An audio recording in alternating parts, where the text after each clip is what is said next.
Hello students, जैसा कि आप जानते हैं आज से हमारी ऑनलाइन क्लासेस शुरू हो रही है। तो आज हम कक्षा पाँचवीं की हिंदी पुस्तक के पाठ पढ़ना समझना शुरू करने जा रहे हैं। कक्षा पाँचवीं की पुस्तक हिंदी का पहला पाठ है प्रार्थना। प्रार्थना का क्या मतलब होता है? प्रार्थना का मतलब होता है प्रेयर करना, पूजा अर्चना करना, जो इस पाठ में यहाँ बच्चों के द्वारा ईश्वर से प्रेयर की जा रही है। तो पहले मैं आप लोगों को कठिन शब्दों के अर्थ बता देती हूँ। पहले देखिए, दया। दया का मतलब होता है किसी पर कृपा करना। परमात्मा को अपन बोल सकते हैं ईश्वर, भगवान या प्रभु। आत्मा आप सभी जानते हैं हमारे अंदर जान प्राण होती है। आत्मा अमर होती है, वो कभी नहीं मरती है। शुद्धता मीन्स किसी भी चीज़ का पवित्र होना, पाक होना। आँख को कुछ भी बोल सकते हैं, जैसे नेत्र, नयन, चक्षु। परम ज्योति का मतलब होता है दिव्य प्रकाश। कर्म का मतलब होता है काम। धर्म जैसे हिंदू, मुस्लिम, सिख, ईसाई। ईमान का मतलब होता है ईमानदारी। चर मीन्स होता है सेवा करने वाला। अब प्रेम मीन्स प्यार, है ना। अब दिल का मतलब हृदय। सागर, समुद्र। प्रभु, जैसा कि मैं आप लोगों को बता चुकी हूँ, ईश्वर, भगवान। वतन का मतलब होता है देश या राष्ट्र। अब हम पूरे चैप्टर को समझेंगे। मैं एक बार आप लोगों को पूरा चैप्टर पढ़ के सुना देती हूँ। दया कर दान भक्ति का हमें परमात्मा देना। दया करना हमारी आत्मा में शुद्धता देना। हमारे ध्यान में आओ प्रभु, आँखों में बस जाओ। अंधेरे दिल में आकर के परम ज्योति जगा देना। हमारा कर्म हो सेवा, हमारा धर्म हो सेवा।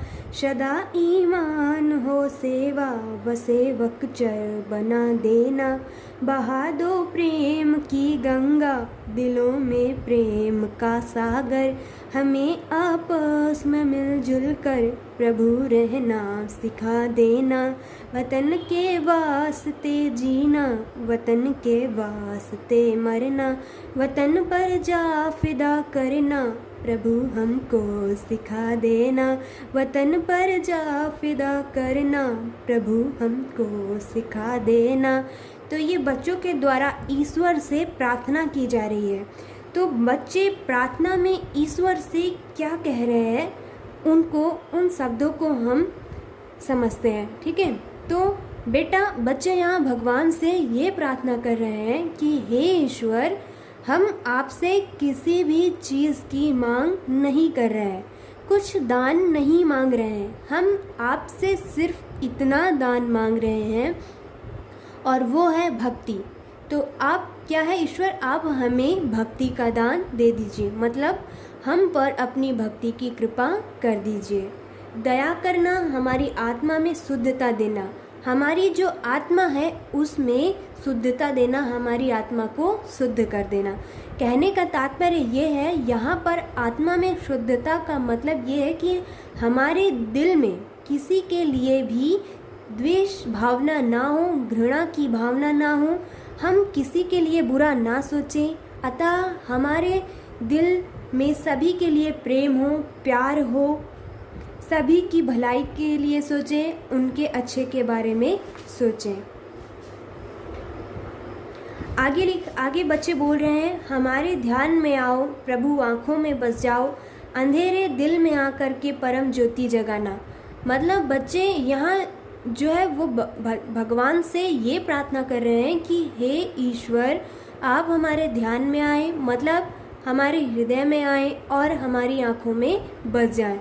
आँखों में बस बस जाना का मतलब ये है कि आप हमारे आँखों में बस जाए तो हम किसी भी को या किसी काम को बुरा ना करें, ना ही बुरा करने की सोचें, अच्छा ही करने की सोचें और अच्छा ही देखें।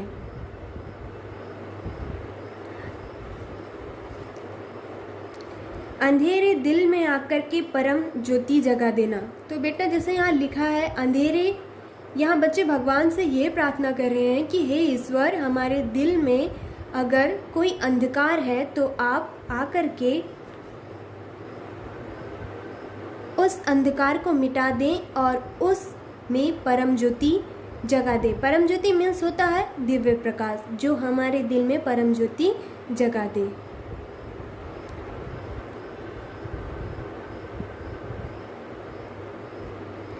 आगे है हमारा कर्म हो सेवा, हमारा धर्म हो सेवा, सदा ईमान हो सेवा व सेवक चर बना देना। तो बच्चे यहाँ ईश्वर से प्रार्थना कर रहे हैं कि हे ईश्वर, हमारा जो काम है वो क्या है, दूसरों की सेवा करने वाला होना चाहिए, दूसरों की सेवा करने वाला होना चाहिए। और जो हमारा धर्म है वो हर प्रकार के धर्म की सेवा करें। हमारा एक ही धर्म हो और वो है सेवा का। सदा ईमान हो सेवा व सेवक चर बना देना, मतलब हमारा ईमान कैसा होना चाहिए, ईमानदार। हम अपने काम में हमेशा ईमानदारी रखें। जैसे कि हम लोग टेस्ट क्लास में टेस्ट लेते हैं तो आप लोग चीटिंग कर लेते हैं, लेकिन यहाँ पर बच्चे खुद को ईमानदार बनाने के लिए प्रार्थना कर रहे हैं। जिसे हम लोग बोलते हैं ना, honesty is the best policy. ठीक, बच्चे भी मतलब कि हमें दूसरों की सेवा करने वाला बना देना, ऐसी ईश्वर से ये लोग प्रार्थना कर रहे हैं। आगे है बहा दो प्रेम की गंगा, दिलों में प्रेम का सागर, हमें आपस में मिलजुल कर प्रभु रहना सिखा दो। प्रेम मीन्स जैसे कि मैंने आप लोगों को बताया था, प्यार।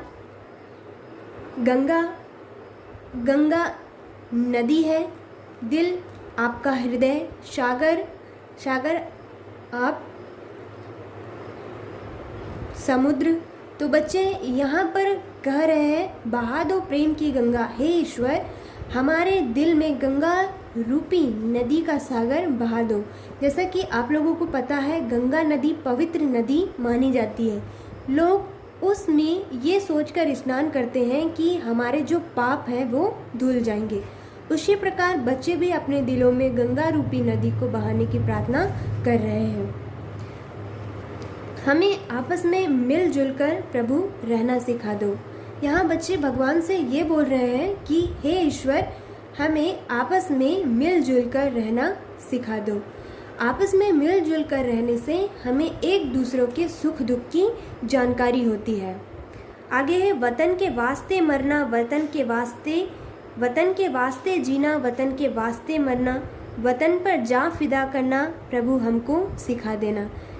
यहाँ बच्चों का कहने का तात्पर्य ये है कि हम वतन के लिए ही जिएं और वतन के वास्ते ही मरें और अपनी जान वतन पर ही न्यौछावर करें। उम्मीद करती हूँ कि आप लोगों को जो प्रार्थना है, जो मैंने इसका अर्थ समझाया है, वो आप लोगों को बाकायदा अच्छे से समझ में आया होगा। ठीक है, अब हम इसकी एक्सरसाइज देखते हैं।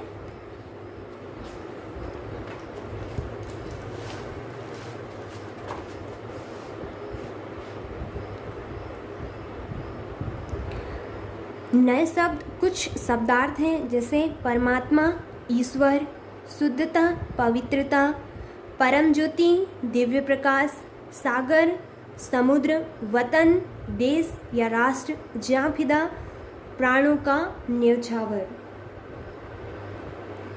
अनुभव विस्तार। पहला लिखा है कविता से खोज कर बताइए। क है सही जोड़ी बनाइए। दया कर दान भक्ति का, ये मैच हो गया। आत्मा में शुद्धता देना, सेकंड हो गया ज्योति जगा देना, थर्ड हो गया कर्म हो सेवा। तो ये हमारी सही जोड़ी तैयार हो गई। तो अगर हम इसको एक साथ पढ़ें तो क्या होगा, दया कर दान भक्ति का, आत्मा में शुद्धता देना, ज्योति जगा देना, कर्म हो सेवा।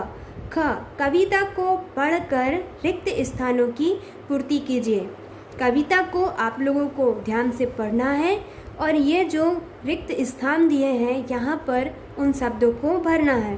पहला है दया करना, हमारी आत्मा में शुद्धता देना।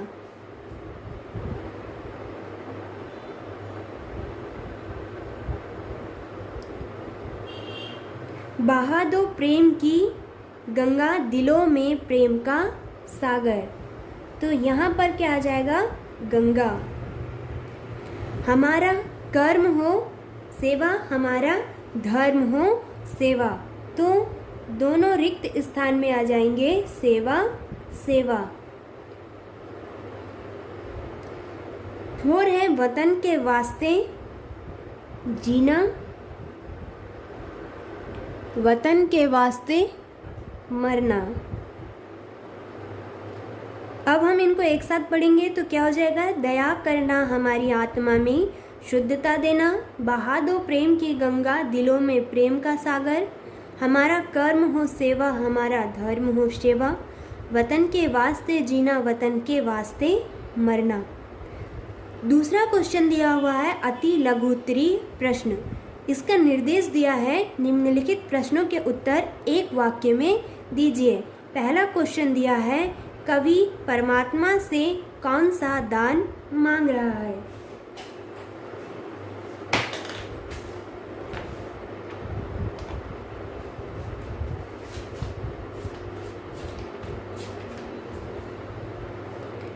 कवि परमात्मा से कौन सा दान मांग रहा है।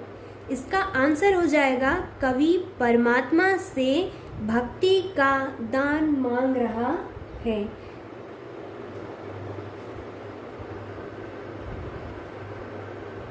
कवि परमात्मा से भक्ति का दान मांग रहा है।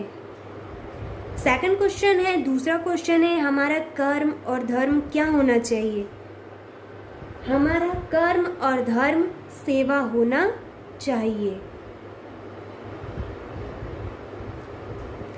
हमें आपस में किस प्रकार रहना चाहिए। हमें आपस में मिलजुल कर रहना चाहिए।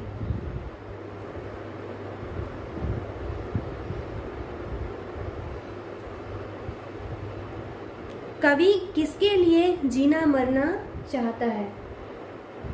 कवि देश के लिए जीना मरना चाहता है।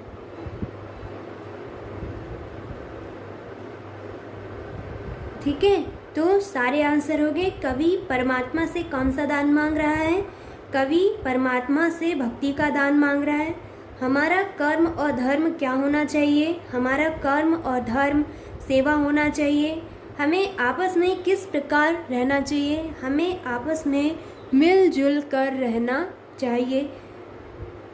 कवि किसके लिए जीना मरना चाहता है। कवि देश के लिए जीना मरना चाहता है।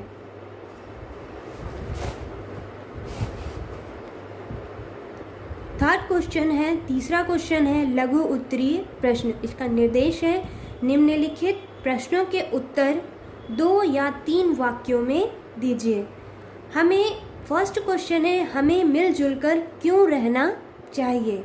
सेकंड क्वेश्चन है आत्मा में शुद्धता देना का क्या तात्पर्य है। फर्स्ट क्वेश्चन हमें मिलजुल कर क्यों रहना चाहिए।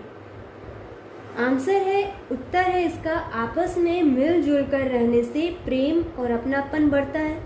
मिलजुल कर रहने से हमें एक दूसरे के सुख दुख की जानकारी होती है।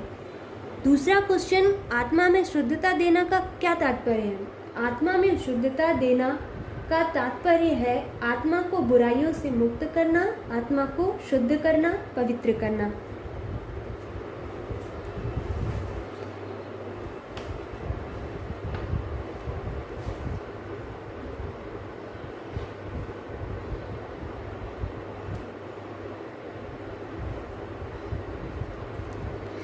अब हम आप लोगों को होमवर्क दे देते हैं। उम्मीद करती हूँ कि सारा लेसन, सारे क्वेश्चन, सारे एक्सरसाइज, सारे मीनिंग्स आप लोगों को अच्छे से समझ में आए होंगे। अब होमवर्क की बारी है। हम जो आपको होमवर्क देंगे वो अपनी हिंदी की कॉपी में नीट एंड क्लियरली करेंगे, ठीक है। तो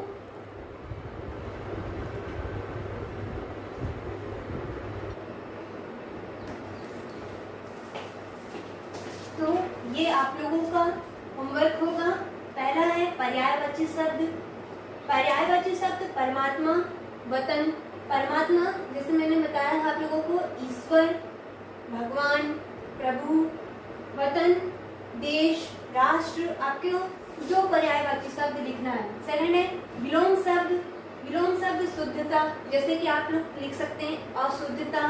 अंधेरा, अंधेरे का आप लिख सकते हैं उजाला, ठीक है।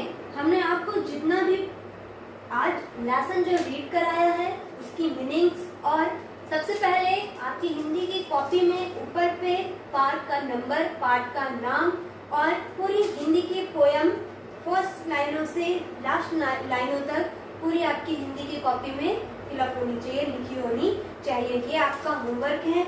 और हमने जो आपको मीनिंग समझाए, सही जोड़ी बनाए, fill in the blanks, match the column करें और कुछ क्वेश्चंस करे हैं, ये सभी आपकी कॉपी में नीट एंड क्लीन डेट के साथ लिखा होना चाहिए।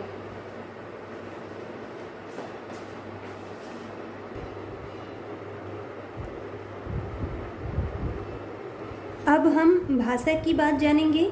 दी गई पंक्तियों में आए रेखांकित शब्दों का ध्यान दीजिए।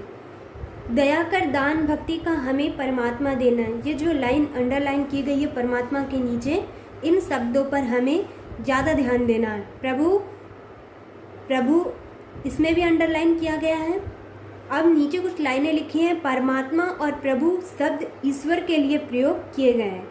इन दोनों का मतलब एक ही होता है। परमात्मा, ईश्वर, प्रभु, एक ही, इसका मतलब एक ही होता है। इसी प्रकार फूल के लिए पुष्प, सुमन, कुसुम आदि शब्द भी प्रयोग किए जाते हैं। ये शब्द समान अर्थ का बोध कराते हैं। येलो वाले बॉक्स में लिखा है कि जो शब्द परस्पर समान अर्थ या मिलते जुलते अर्थ का बोध कराते हैं उन्हें समानार्थी या पर्यायवाची शब्द कहते हैं। उदाहरण के लिए कुछ शब्द दिए गए हैं, जैसे सूर्य। सूर्य के कुछ समानार्थी शब्द हैं सूरज, भास्कर और दिनकर। नदी, सरिता, सरीप, पविश्यनी। हवा, वायु, पवन, समीर। पानी, जल, नीर, वारी। ये जो शब्द है वो एक दूसरे से मेल खाते हुए होते हैं। तो जो ऊपर लाइन कही गई है, जो शब्द परस्पर समान अर्थ या मिलते जुलते अर्थ का बोध कराते हैं उन्हें समानार्थी या पर्यायवाची शब्द कहते हैं। जैसा कि हमने आपको होमवर्क में भी दिया है, परमात्मा और वतन। परमात्मा का मतलब होता है ईश्वर, प्रभु। वतन देश या राष्ट्र। अब सेकंड क्वेश्चन है, नीचे दिए गए शब्दों में से जो शब्द समान अर्थ का बोध नहीं कराते हैं उन पर गोला बनाएं। जो समान अर्थ का बोध नहीं करते हैं उन पर गोला बनाना है। पहला है सागर।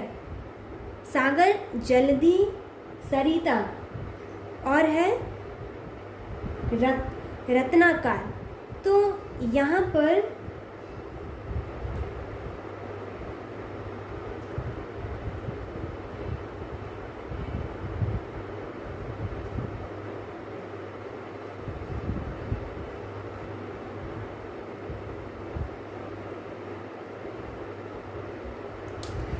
पर आप लोगों को जो शब्द मेल नहीं खाते हैं उन पर गोला लगाना है, ठीक है।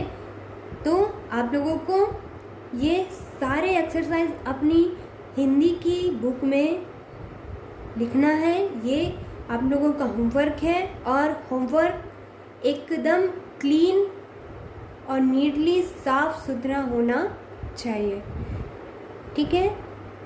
तो मैं आशा करूं कि आप लोगों को मेरे द्वारा पढ़ाया गया, समझाया गया लेसन, पाठ, प्रार्थना अच्छे से समझ में आया हो। धन्यवाद।